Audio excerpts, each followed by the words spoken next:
I'm going to read a poem that I took out of this book called Best Loved Poems. It's called Rags. It's a love story between uh, a soldier overseas and an old ragtag dog they ran across over there. One called Rags. Touched my heart when I read it, and just wanted to share with everybody. It's called Rags. We called him Rags. He was just a cur. But twice on the western line, that little old bunch of faithful fur had offered his life for mine.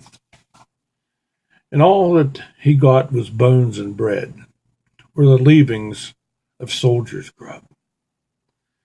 But he had given his heart for a pat on the head or a friendly tickle and a rub. And Rags got home with the regiment, and then in the breaking away, well, whether they stole him or whether he went away, I'm not prepared to say. But we were mustered out, some to beer and gruel, and some to sherry and shad. And I went back to Sawbones School, and where I was still an undergrad. One day they took us budding MDs to one of those institutes where they demonstrate every new disease by means of bisected brutes.